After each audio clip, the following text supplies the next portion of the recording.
Hi friends, இன்றைக்கி நம்ம பேச போகிற டாபிக் எதை பற்றினா பழி வாங்குகிற எண்ணம் உள்ள டாக்ஸிக் பீப்புள்ஸ் பற்றி தான் நம்ம பேச போகிறோம். சில பேர் சொல்லுவாங்க, நமக்கு ஒரு கண்ணு போனால் எதிரிக்கு 2 கண்ணு போகணும் அப்படின்னு சொல்லி தீவிரமாக பழி வாங்கிட்டு இருப்பாங்க. அவங்க எல்லாரும் என்ன தெரிஞ்சுக்கணும் அப்படின்னா, பொதுவாக ஒரு சூரியன் இருக்குது, அதை பார்த்து நாய் பழச்சிக்கிட்டே இருக்குது அப்படின்னா யாருக்கு நஷ்டம்? நாய்க்கு தான் நஷ்டம். அதே மாதிரி தான் நீங்கள் பழி வாங்கணும் அப்படின்னு சொல்லி சுற்றிக்கிட்டே இருக்கீங்க அப்படின்னா உங்களோட ஆயுளில் ஒரு நாளை நீங்கள் கம்மி பண்ணிக்கிறீங்க. அது மாதிரி உங்களோட ஆரோக்கியத்தை நீங்கள் கெடுத்துக்கிறீங்க. ஏன்னா பழி வாங்கணும் அப்படிங்கிற எண்ணம் இருக்கிறவங்க ஒரு நாள் நிம்மதியாக தூங்கக்கூட முடியாது. ஏன்னா 24 மணி நேரமும் அவங்களோட சிந்தனை ஃபுல்லாக மற்றவங்கள பழி வாங்கணும் அப்படிங்கிற எண்ணத்தில் தான் இருக்கும். இதுதான் பழி வாங்கணும்னு நினைக்கிறவங்களுக்கு நான் சொல்கிறது. இப்போது பழி வாங்கிக்கிட்டே இருக்காங்கல்ல, நமக்கு அதால் பாதிப்பு உண்டாகுமா அப்படின்னு பார்த்தா நமக்கு ஒரு காலமும் நம்ம முன்னேற்றத்தில் எந்த பாதிப்பும் இருக்க போகிறதில்ல. பொதுவாக ஒரு கடுமையான பாறை மேலே ஒரு கடுமையான ஒரு ஒளி தாக்கிக்கிட்டே இருக்குது அப்படின்னா கண்டிப்பாக அதில் ஒரு அழகான சிற்பம் உருவெடுக்கும். அதே மாதிரி தான் நம்மளை கஷ்டப்படுத்தணும் அப்படிங்கிற நோக்கத்தில் நம்ம மேலே ஒளி மாதிரி பழி வாங்குகிற ஒரு செயல்களை நம்ம மேலே பண்ணிக்கிட்டே இருக்கிற பட்சத்தில் ஒரு அழகான சிற்பம் உருவாகிற மாதிரி நம்ம மனசுலேருந்து ஒரு வலிமையான ஒரு சிந்தனையும் ஒரு ஆரோக்கியமான ஒரு தெளிவும் பிறக்கும்.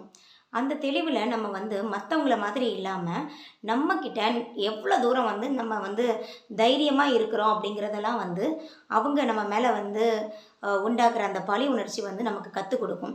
நம்மளோட பொட்டென்ஷியல் என்ன, நம்மளோட சக்தி என்ன, நம்ம எவ்வளோ பிரச்சனைகள்னாலும் நம்ம தைரியமாக சால்வ் பண்ணக்கூடிய அந்த மனப்பான்மை எல்லாத்தையுமே அது நம்மக்கிட்ட கொண்டு சேர்க்கும்.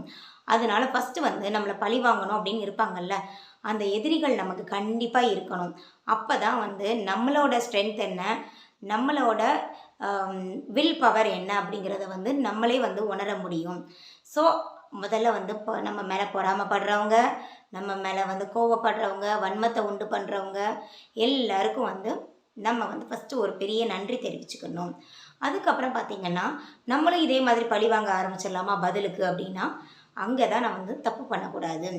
ஏன் அப்படின்னா நம்ம எல்லாமே படித்தவங்க, நம்ம பகுத்தறிவோடு எல்லாத்தையும் சிந்தித்து செயல்படுறவங்க அப்படியே ஒரு நாளும் பண்ண மாட்டாங்க.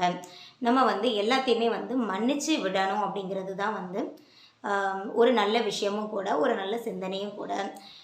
நம்ம ஸ்கூல் படிக்கும்போதே ஒரு பாரதியார் பாடல் ஒன்று ஞாபகம் வருது. அப்போ நம்ம எல்லாருமே படிச்சிருப்போம். பகைவருக்கு அருள்வாயாக அப்படின்னு சொல்லி நம்ம ஒரு பாடல் ஒன்று பார்த்துருப்போம்.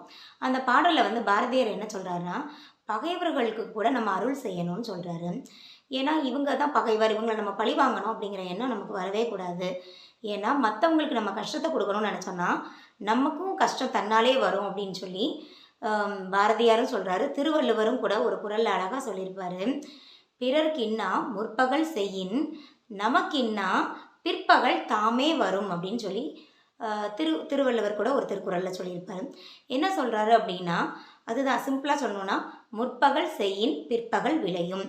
ஒருத்தங்களுக்கு நம்ம என்ன கொடுக்குறோமோ அதுதான் நமக்கு திருப்பி கிடைக்கும். அவங்க நல்லா இருக்கட்டும்னு நம்ம நினச்சோம் அப்படின்னா நம்ம நல்லா இருப்போம். அவங்க அழிஞ்சு போனோம், அவங்க உருப்படக்கூடாது அப்படின்னு நம்ம நினச்சோம்னா அது நமக்கே சேரும். ஏன்னா எப்போவுமே பழி வாங்கணும் அப்படிங்கிறவங்க ஒரு விஷயத்தை நல்லா தெரிஞ்சுக்கோங்க. எதிர்காலத்தில் நீங்கள் எல்லாம் எச்சில் துப்புறீங்க, அது கண்டிப்பாக உங்கள் மூஞ்சில் தான் விழப்போகுது. அது தெரியாமல் தான் நீங்கள் எல்லாருமே பழி வாங்கிட்டு இருக்கீங்க. எப்போவுமே நம்ம எல்லார்கிட்டேயும் அன்பை விதைக்கணும், அன்பை அறுவடை பண்ணணும். ஏன்னா வாழ்க்கை வாழ்வதற்கே. இந்த வீடியோ பிடிச்சிருந்தா லைக் பண்ணுங்கள், ஃப்ரெண்ட்ஸுக்கு ஷேர் பண்ணுங்கள், மறக்காமல் சப்ஸ்கிரைப் பண்ணுங்கள். நன்றி.